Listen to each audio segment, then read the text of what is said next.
سلام اس پر کہ جس نے فضل کے موتی بکھیرے ہیں، سلام اس پر پروں کو جس نے فرمایا کہ میرے ہیں۔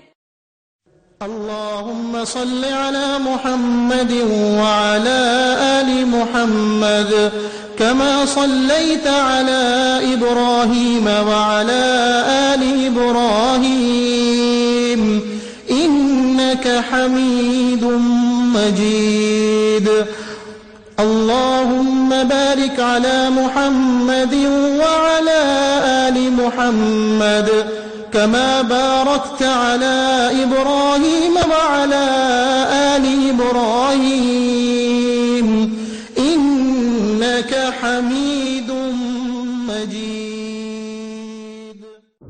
اعوذ باللہ من الشیطان الرجیم، بسم اللہ الرحمن الرحیم۔ مکی دور کے اگلے 4 سال انشاءاللہ تعالی آج ہم پڑھیں گے۔ پچھلی کلاس میں جو سوال نامہ دیا گیا تھا وہ بہت آسان تھا نا، آپ نے بہت آرام سے کر لیا، لیکن میں نے آپ کو چیلنج کیا تھا کہ میں آپ کو ایسا سوال دوں گی جس کو آپ حل نہ کر سکیں، اس لیے میں نے آپ کو جو سوال دیا تھا وہ یہ تھا کہ ان 6 چیزوں میں سے آپ نمبرنگ کیجئے کہ کون سا کام پہلے کرنا چاہیے اور کون سا بعد میں، اور آپ نے بہت سارے لوگوں نے مختلف نمبرنگ اس کی، لیکن اس کا جواب یہ تھا کہ یہ ساری چیزیں ساتھ ساتھ چلتی ہیں، ان میں سے کوئی کام بھی پہلے اور کوئی کام بھی بعد میں نہیں ہوگا۔ قرآن سے رہنمائی لی جائے گی تو عبادات بھی ہوں گی، حالات بھی پیش آئیں گے، دین کی طرف بھی بلایا جائے گا، اپنی تربیت بھی ہو رہی ہوگی اور اسلام بھی قائم ہو رہا ہوگا۔ اسی طرح جب عبادات ہوں گی تو تربیت بھی ہوگی اور پھر دوسروں کو بلایا بھی جائے گا، قرآن سے بھی رہنمائی لی جائے گی، حالات پیش آئیں گے تو تربیت اس طرح سے بھی ہوگی۔ عبادات سمجھ ہی اس وقت آئیں گی جب انسان صبر اور نماز سے مدد مانگے گا، قرآن اٹھائے گا، وہ بولے گا دوسروں کو دین کی طرف بلاؤ، دوسروں کو بلائیں گے تو پھر ضرورت ہوگی کہ نماز سے مدد لیں، حالات کا مقابلہ کریں گے تو صبر کرنا آئے گا۔ تو جتنی چیزیں میں نے آپ کے سامنے لکھی تھیں یہ ساری کی ساری باری باری نہیں ہوتی، یہ ساری کی ساری ایک ساتھ ہوتی ہیں۔ تو ایک سوال سے تو میں نے آپ کو مشکل میں مبتلا کر دیا۔ اب اس کے بعد آگے بڑھتے ہیں۔ جو گزشتہ سبق تھا ہم نے یہاں تک پڑھا تھا کہ دعوت عام کی ہدایت کر دی گئی تھی، مخالفت کا آغاز ہو چکا تھا، حضرت ابو طالب کے ذریعے بھی دباؤ دیا جا رہا تھا، دار ارقم پہلا مسلمانوں کا سینٹر بن چکا تھا اور مسلمانوں کے اوپر بہت ساری کیفیات گزر رہی تھیں اور ہجرت حبشہ ہو گئی تھی۔ اب ہم یہاں سے آگے چلتے ہیں۔ مکی دور کے جو 4 سال آج ہم پڑھیں گے 6 سے لے کے 9 تک، اس میں ہم پہلے آپ صلی اللہ علیہ وسلم کی اولاد کا ذکر پڑھتے ہیں، اس کے بعد مکہ میں جو ظلم و ستم جاری تھے، اور اس کے بعد حضرت حمزہ اور عمر کا اسلام لانا اور شیب ابی طالب کا وہ واقعہ جس نے مسلمانوں کو ایک نئی آزمائش میں مبتلا کیا۔ اب آ جاتے ہیں ہمارے آج کے سبق کی طرف۔ نبی کریم صلی اللہ علیہ وسلم حضرت خدیجہ کے ساتھ زندگی گزار رہے تھے، آپ نے پڑھا۔ آپ صلی اللہ علیہ وسلم کی حضرت خدیجہ سے جو اولادیں تھیں اس میں حضرت قاسم، حضرت زینب، حضرت رقیہ، حضرت ام کلثوم، حضرت فاطمہ رضی اللہ تعالی عنہم، یہ 5 اولادیں تھیں، اور اس کے بعد حضرت ابراہیم جو حضرت ماریہ رضی اللہ تعالی عنہا سے تھے۔ ان 6 اولادوں کا ذکر ملتا ہے اور حدیث کی کچھ کتابوں میں ہمیں اس کے علاوہ بھی 2 صاحبزادوں کا ذکر مزید ملتا ہے، لیکن زیادہ اتفاق جو ہے وہ انہی ناموں کے اوپر ہے۔ ان میں جو آپ صلی اللہ علیہ وسلم کے بیٹے تھے حضرت قاسم، جن کی کنیت کے حساب سے نبی کریم صلی اللہ علیہ وسلم پسند فرماتے تھے کہ ان کو ابو القاسم کہا جائے، اور حضرت ابراہیم، ان دونوں کا انتقال ہو چکا تھا۔ جو صاحبزادیاں تھیں جب آپ صلی اللہ علیہ وسلم مبعوث ہوئے تھے تو یہ سب 11 سال سے کم عمر تھیں، بہت چھوٹے بچے تھے اس وقت، اور ان حوالوں سے جو عرب کا ایک کلچر تھا کہ بیٹوں کو بہت زیادہ امپورٹنس دی جاتی تھی کہ نسل کیسے چلے گی، نام لیوا کون ہوگا، تو ابو لہب کا مذاق بنانا بھی ہمیں ملتا ہے کہ وہ آپ صلی اللہ علیہ وسلم کو یہ طعنہ دیا کرتا تھا نعوذ باللہ کہ آپ کا نام لیوا کون ہوگا، کون لے کے چلے گا نسل کو۔ اس کے جواب میں اللہ تعالیٰ نے سورہ کوثر نازل کی تھی، اور آج دیکھ لیجئے کہ آپ صلی اللہ علیہ وسلم کے کتنے جانثار اور کتنے نام لیوا دنیا میں موجود ہیں۔ मक्का में जो सूरत हाल थी, कुछ लोग तो हबशा गए थे लेकिन जाहिर है बहुत थोड़े थे, लेकिन जो मक्का में सूरत हाल थी, इंतहाई तकलीफें, तेज धूप में रेत पे, अरब की रेत, उसमें लिटा दिया जाना, लोहे से दागना, रस्सी से पकड़ के घसीटना, पूरे शहर में मजाक बनाना। नबी करीम सल्लल्लाहु अलैहि वसल्लम के ऊपर भी आप नमाज पढ़े होते थे तो नजासत ला के डाल देना, गर्दन में चादर डाल के नाउजुबिल्लाह खींचना, शरीर लड़कों को पीछे लगा देना, आप जहां जाएं आपके पीछे आपका मजाक उड़ाते रहे, आपके ऊपर आवाजें कसते रहे। अबू लहाब जो आपके अपने चचा था, वो साथ साथ जाता और जहां जहां आप दावत देते साथ साथ कहता कि ये तो हमारे यहाँ का नाउजुबिल्लाह झूठा है, मजनून है, इसका तो दिमागी तवाज़ुन ठीक नहीं है, ये तो हमारे यहाँ का बागी है, और इस तरह की बहुत सारी बातें करना। ये सारी चीजें बहुत तकलीफ दे सूरत हाल पैदा कर रही थी। ये सवाल भी मैंने आपसे कहा था ना कि पूरा हफ्ता हम इस पर गौर करते हैं कि आखिर एलानिया दावत क्यों दी। खामोश रहते तो चीजें आसान थी ना, अपने घर में रखते। और मजहब या दीन तो बड़ा आसान होता है अगर आपके घर तक ही रहे, अगर आपने कहीं अनाउंस ही ना करना हो, किसी को चैलेंज ही ना करना हो। लेकिन इस्लाम का ये मिजाज नहीं है। पहली बात तो ये कि इस्लाम सिर्फ वो मजहब नहीं है कि कुछ रसूमात हों जिनको मैं अपने घर में अंजाम दे दूं। इस्लाम है दीन, और दीन जो होता है वो आपकी जिंदगी के हर शोबे को टच करता है। वो एक एक चीज बताता है, वो पूरा कोड ऑफ कंडक्ट, पूरी जिंदगी आपकी माशरत से शुरू होता है, आपकी हुकूमत से शुरू होता है। एक एक चीज जब आपने कुरान में पढ़ा होगा, कोई दायरा ऐसा नहीं है जिसको आप ये कह सकें कि ये मेरी जिंदगी का ऐसा हिस्सा है जो कि मेरी जाती पसंद नापसंद पे डिपेंड करता है। नहीं, इस्लाम जिंदगी के हर सर्कल पे बात करता है। इस वजह से इस्लाम का मिजाज ही नहीं है कि ये घर में रह सके, उसको तो अनाउंस होना है। इसकी वजह यह है कि उसने चैलेंज करना है हर उस निज़ाम को जो इस्लाम के मुताबिक नहीं है, इसलिए इसको अनाउंस किया जाएगा। दूसरी बात यह कि इसमें कुफर और बातिल और हक ने आमने सामने आना होता है, तब पता चलता है ना मोमिन भी कितना मोमिन है और मुनाफिक भी खुल के सामने आ जाता है। तो इस्लाम ने चूंकि इनफरादी दीन रहना ही नहीं था, उसने तो सिस्टम चेंज करना था, और सिस्टम चेंज करने के लिए जरूरी था कि जो भी सिस्टम्स उस वक्त चल रहे हैं जो अल्लाह की हिदायत के मुताबिक नहीं है, वो उनको चैलेंज करे। और इसी वजह से जैसे ही इतने लोग हो गए ना कि जैसे वो एक इज्तिमाइयत बन गई, इतनी तादाद हो गई कि ग्रुप ऑफ पीपल हो गया, पहला काम यह था कि बस अब अनाउंस कीजिए, चैलेंज कीजिए, निकलिए, बुलाइए, ऐलान कर दीजिए। उसके बाद फिर हम जिक्र करते हैं कि जो सूरत हाल मक्का में चल रही थी, इसके दरमियान कुछ बड़ी अच्छे से पॉजिटिव चीज़ें भी आ रही थी जो बहुत हौसला दे रही थी। उसमें से एक चीज़ ये थी कि हज़रत हमजा रज़ी अल्लाह ताला अन्हु आप सल्लल्लाहु अलैहि वसल्लम के ये भी चचा थे, और ये अपना बहुत सारी ऐसी सरगर्मियों में बहुत ताकतवर, बहुत शिकार का शौक, बहुत जीदार, इस तरह की पर्सनालिटी थी। तो अबू जहल जो बहुत तंग करता था, आप सल्लल्लाहु अलैहि वसल्लम का मजाक बनाना और आपको बातें सुनाना, वो इस तरह की हरकतें कर रहा था। तो एक कनीज ने देखा तो उसको बहुत बुरा लगा। हजरत हमजा शिकार खेल के कहीं से वापस आ रहे थे, उसने मुखातिब होकर उनसे कहा कि तुम्हारे फैमिली मेंबर के साथ ये हो रहा है, अब क्या ये हुआ करेगा? तो हजरत हमजा को बहुत बुरा लगा। उन्होंने कहा क्या ये तुमने खुद देखा है? उसने कहा कि हाँ, मैंने खुद देखा है कि मोहम्मद सल्लल्लाहु अलैहि वसल्लम के साथ ये सुलूक हो रहा था। हजरत हमजा को तो बहुत गुस्सा आया। आप आए, तलवार लेके निकले और आके आपने ऐलान किया सबसे पहले आके कि मैं लाता हूँ इस्लाम, अब मैं देखता हूँ कौन क्या करता है। हमें सीरत की किताबों में मिलता है कि इंटेंशनली शायद वो उस वक्त नहीं था, जोश में जब आए ना तो उन्होंने कहा चलो अब मैं इसके साथ हूँ, अब बताओ कौन तंग करता है। और फिर घर चले गए और फिर पूरी रात परेशान रहे कि मैंने कह तो दिया है लेकिन क्या सही कहा है। और फिर अगले दिन उन्होंने डिसीजन लिया कि नहीं, रास्ता तो ये ठीक है। उसके बाद फिर वो शऊरी तौर पे जो है वो इस्लाम लेकर आए।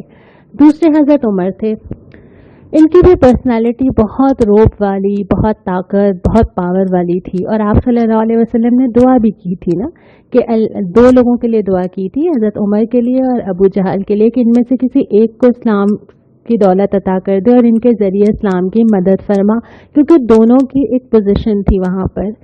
हजरत उमर जो है वो बहुत ज़्यादा, ये वाक़यात भी मिलते हैं कि जो मुसलमानों को अजियत दी जा रही थी उसमें हजरत उमर ने भी अपनी कनीज़ के ऊपर बहुत गुस्सा और बहुत तशद्दुद किया था कि वो इस्लाम छोड़ दे। एक दिन सोचते हैं कि आखिर इस मसले की जड़ को ख़त्म करने देना चाहिए, नाउज़ुबिल्लाह, और मोहम्मद सल्लल्लाहु अलैहि वसल्लम को कत्ल कर देना चाहिए। तलवार लेकर निकले, रास्ते में एक सहाबी मिले। उन्होंने पूछा, कहाँ जा रहे हो? हज़रत उमर ने कहा कि मैं मोहम्मद सल्लल्लाहु अलैहि वसल्लम को कत्ल करने जा रहा हूँ, नाउज़ुबिल्लाह। उन्होंने कहा, अच्छा, पहले अपने घर की तो खबर लो, अपनी बहन बहनोई का मालूम है? हज़रत उमर को तो बहुत गुस्सा आया। गए अपनी बहन के पास, हज़रत फातिमा बिन खत्ताब के पास, और उनसे पूछा कि मैं क्या सुन रहा हूँ। पहले तो उन्होंने छुपाने की कोशिश की। जब इन्होंने बहुत गुस्सा किया तो वो कहने लगी कि भाई अब तो हम इस्लाम ला चुके हैं और इससे हम पीछे नहीं हटेंगे, जो करना है तुम कर लो। इससे हज़रत उमर सोच में पड़ गए कि ऐसी क्या बात है। उन्होंने कहा कि अच्छा ठीक है, जो तुम पढ़ रही हो ज़रा मुझे सुनाओ। उन्होंने सूरह हदीद या बाज़ रिवायात के मुताबिक सूरह ताहा की कुछ आयात सुनाई। दिल पे बहुत असर हुआ, खामोशी से निकले, दारे अरकम पहुंच गए। अच्छा, दारे अरकम में भी लोग हैरान हुए कि अल्लाह अब क्या होगा, ये उमर क्यों आए? पूछा गया, कौन? कहा, उमर। किस लिए आए हो? पहले तो लोग सोचते रहे दरवाज़ा ना खोलें। आप सल्लल्लाहु अलैहि वसल्लम ने फरमाया कि नहीं, आने दो, हम देख लेंगे किस लिए आया है। अंदर आए तो आपने पूछा, उमर क्यों आए हो? उनके मुंह से निकला, इस्लाम लाने के लिए। आप सोच सकते हैं कि उस वक्त मुसलमानों को कितनी खुशी हुई होगी इन हालात के अंदर। और उसके बाद हज़रत उमर इस्लाम लाते हैं और मुसलमान अल्लाहु अकबर का ऐसा नारा लगाते हैं कि मक्का की पहाड़ियाँ गूंज उठती हैं, बाहर निकलते हैं, अलल ऐलान नमाज अदा करते हैं। इन दोनों लोगों के 3-4 दिन के फ़र्क से ये दोनों ईमान लाए हैं और मुसलमानों को इतनी खुशी नसीब हुई है। उसके बाद हज़रत उमर ने कहा कि अब जो बात हक़ है मैं तो ज़ोर से कहूँगा, किसी से डरे बगैर कहूँगा, और बड़े डट के निकलते थे और डट के बात करते थे। इसीलिए आप सल्लल्लाहु अलैहि वसल्लम ने उनको फारूक का लक़ब दिया, यानी फ़र्क करने वाला, हक़ और बातिल को अलग अलग छांट देने वाला। एक तरफ तो सूरत हाल ये नज़र आ रही है ना कि मुसलमान ताकत पकड़ रहे हैं, और यही चीज़ अलार्मिंग थी कुफ़ारे मक्का के लिए, कुरैश के लिए। उनको ये लगा कि अगर अब इस मामले को रोकना है तो कुछ सीरियस कदम उठाना पड़ेगा। तो आपस में सर जोड़ के बैठे और जो हल निकाला वो ये था कि हमें इनका, यानी आप सल्लल्लाहु अलैहि वसल्लम और उनके साथ जो बनी हाशिम के लोग थे, हमें इनका बायकॉट कर देना चाहिए, सोशल भी और फाइनेंशियल भी। और उसके लिए उन्होंने ये तय किया कि तमाम कबाइल जितने कुरैश के अंदर हैं वो बनी हाशिम से कोई ताल्लुक़ नहीं रखेंगे, ख़रीदो फ़रोख्त नहीं करेंगे, खाने पीने का सामान नहीं जाने देंगे जब तक कि वो नाउज़ुबिल्लाह मोहम्मद सल्लल्लाहु अलैहि वसल्लम को कत्ल के लिए हमारे हवाले नहीं कर देते। बाकायदा ये लिख दिया गया और काबे के ऊपर लगा दिया गया। और फिर जो आप सल्लल्लाहु अलैहि वसल्लम और उनके सारे साथी थे, उन्होंने शेख अबी तालिब, जो कि एक पहाड़ का दुर्रा था, एक स्पेस बनी हुई थी पहाड़ के अंदर, सब लोग वहाँ पे मूव हो गए। और उसके बाद जो है वो इतने मुश्किल हालात देखे। और ऐसा थोड़ी था कि सारे ही बड़े बड़े लोग थे, उनकी फैमिलीज थी, उनकी बीवियां थी, उनके छोटे छोटे बच्चे थे। हमें ये भी मिलता है कि बच्चे रोते थे तो कुरैश खुश होते थे कि देखो अब इनको पता चल रहा है। और ये हालत थी कि बाद में सहाबा बयान करते हैं कि इतना सख्त वक्त था कि हम पत्ते उबाल के, चमड़े के टुकड़े को उबाल के, ऐसी चीज़ों से अपना पेट भरा करते थे। ये सारी मुश्किलात, बच्चों का रोना, भूख बर्दाश्त करना। अभी तो हमारे सिर्फ 3-4 महीने लॉकडाउन के हैं और हमें लग रहा है कि ज़िंदगी रुक गई है, जबकि ये इंटेंशनली है ना, हमने खुद किया है सेफ्टी के लिए। लेकिन जिन लोगों का बायकॉट कर दिया जाए, जिनका खाना पीना, फैमिलीज, बाजार, जिनके तिजारत, हर चीज़ ख़त्म कर दी जाए सिर्फ और सिर्फ दीन के लिए, तो कितनी बड़ी कुर्बानी थी ना जो दीन के लिए दी। कितनी बड़ी आजमाइश थी ना जिससे ये लोग गुजरे। यकीनन दर्जा भी उतना ही बड़ा होगा, लेकिन जो दीन आज हमारे हाथ में, ये इन सारी कुर्बानियों के बाद पहुंचा है। उसके बाद ये हुआ कि खुद कुरैश में ही आवाज़ उठी। हशाम आमरी का अब जिक्र आता है कि उसने आवाज़ उठाई और उसने कहा कि कैसे हो सकता है कि कुछ लोग वहाँ पे ये कर रहे हों और हम अपनी जगह पे बैठे हों। 2-3 सरदारों से मिला फिर, लेकिन कुछ लोगों ने रेजिस्ट किया, कुछ लोगों ने कहा कि अच्छा ठीक है। बहरहाल वो गया और उसने कहा कि मैं ये मुआहिदा हटा दूंगा। जब वो काबे के पास गया तो उसने देखा कि खुद ही दीमक ने जो है वो उन अल्फाज को चाट लिया है जिनकी वजह से मुआहिदा कायम था। इस तरह ये 3 साल की आजमाइश ख़त्म हुई और बिलाखिर मुसलमान वहाँ से बाहर आए। अब ये जो हालात थे बज़ाहिर तो बहुत मुश्किल थे ना, लेकिन इस शर में से भी क्या खैर निकला। इंसान की आंख बहुत दूर तक नहीं देखती ना, हम नहीं जानते 5 साल बाद 10 साल बाद इसमें से क्या चीज़ें बेहतर निकलने वाली हैं। पहली चीज़ ये थी कि जो हिजरत हबशा हुई थी इसके नतीजे में इस्लाम फैलना शुरू हुआ, मक्का की बाउंड्री से बाहर गया और जो जहाँ जा रहा था वो वहाँ मुसलमानों की तादाद में इजाफा कर रहा था। दूसरा ये कि हज़रत हमज़ा और हज़रत उमर के इस्लाम लाने से बहुत ज़्यादा ताकत और क़ुव्वत में इजाफा हुआ। तीसरा ये कि जो इस्तकामत और क़ुरबानी थी, जो 3 साल का वक्त ये गुजरा था, जो बाकी आजमाइशें थीं, इसने बड़ी क़ुरबानी ठहराव मुसलमानों के अंदर पैदा किया कि आइंदा वो बड़ी से बड़ी क़ुरबानी के लिए तैयार थे। फिर ये कि उनका जो इखलाकी धाक से इम्प्रेशन बना ना, सबको पता चल गया कि अब इन लोगों को कोई नहीं हिला सकता। और आखिरी जो सबसे मज़े की चीज़ ये हुई कि हर जगह जाके जब जिक्र किया जा रहा था ना, और ख़ास तौर पे हमें जिक्र मिलता है कि अबू लहब और अबू जहल का, कि वो जा के लोगों से कहते थे कि इनकी बात नहीं सुनना। कबीले आते थे, पड़ाव डालते थे, तिजारती काफ़िले आते थे, उनको जाके कहता था कि देखो हमारे एक मोहम्मद नाम का शख्स आएगा, उसकी बात नहीं सुनना। तो उससे मज़ीद चर्चा हुआ और ज़्यादा फेमस कर दिया उसने ना। तो ये सारी चीज़ें जो हैं वो एक एक स्टेप मुसलमानों को, अब आप पीछे से देखते चले जाइए कि गारे हिरा की पहली वही से लेकर यहाँ आने तक सफ़र आसान नहीं था, बहुत मुश्किल था, लेकिन हर कदम एक सफ़र में आगे ही लेके जा रहा था। उसके बाद फिर क्या हुआ, हम इससे फिर आगे इंशाअल्लाह ताला अगले हफ्ते पढ़ेंगे। 12 तारीखें ऐसी ज़रूर हैं, जैसे शेख अबी तालिब का जो वाक़या है, कुछ लोगों का ख्याल है कि ये 10 नबवी में जो है वो ख़त्म हुआ था, कुछ लोगों ने इसको 9 लिखा है, तो हमने इसको इंशाअल्लाह यहाँ पे कवर कर लिया। हम इससे आगे चलेंगे अगले हफ्ते। जो हमारी आज की हदीस है वो ये है कि आप सल्लल्लाहु अलैहि वसल्लम ने फरमाया, अक्लमंद वो है जो अपने नफ्स को काबू में रखे, मौत के बाद की ज़िंदगी के लिए अमल करे। नादान वो है जो अपने नफ्स की ख्वाहिशात का इत्तबा करे और अल्लाह से बेबुनियाद आरज़ुएं लगाए रखे, यानी कि बस करे अपनी मर्जी और सोचे ये कि अल्लाह माफ़ कर देगा ना। अल्लाह ही ने कहा है, कदम बढ़ाना है, कोशिश करना है, फिर भी अल्लाह से उम्मीद लगानी है।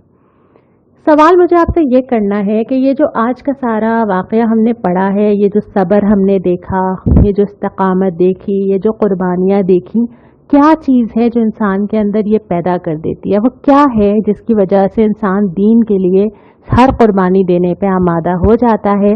आपका क्या ख्याल है, आप मुझे भेजिए। सुन्नत बहुत मुश्किल है आज की, और सुन्नत ये है, हमें हदीस की किताबों में मिलता है कि नबी करीम सल्लल्लाहु अलैहि वसल्लम ने सहाबा को ताकीद की हुई थी कि किसी की कोई शिकायत या ऐब, जैसे किसी के भी इल्म में अगर आ गया है ना, वो आप सल्लल्लाहु अलैहि वसल्लम तक ना पहुंचाएं। और आप फरमाते थे कि मैं चाहता हूँ कि दुनिया से जाऊं तो सबकी तरफ से साफ जाऊं, यानी मेरे दिल में किसी के बारे में कोई बात ना हो, इसकी कोशिश हमें करनी है। बहुत सारे ऐसे मामलात हैं जो मुझे ना पता चलेंगे, मुझे कोई फ़र्क नहीं पड़ता। बहुत सारी ऐसे लोगों की चीज़ें, लोगों के मसाइल, लोगों के कंसर्न्स, लोगों के ऐब, लोगों के घरों के मसले ना पता चले ना मुझे, ना मैं उसको मालूम करने की कोशिश करूं, ना मैं उसको सुनने की कोशिश करूं, और हम आपस में इस बात का रिवाज दें कि हम इधर की बात उधर ना करें। अपने दिल को खाली रखें, अपने दिल को साफ रखें, अपने दिल में कोई कीना, कोई बदगुमानी, कोई शिकायत, किसी का इम्प्रेशन, ये सब ना आने दें। इसकी कोशिश इंशाअल्लाह ताला हम इस हफ्ते करेंगे। अब जो आगे हम 10वें साल से अगली क्लास में शुरू करेंगे। अस्सलामु अलैकुम व रहमतुल्लाह। मुझ पर जो सच्चाई की खातिर दुख उठाता था, सलाम उस पर जो भूखा रह के औरों को खिलाता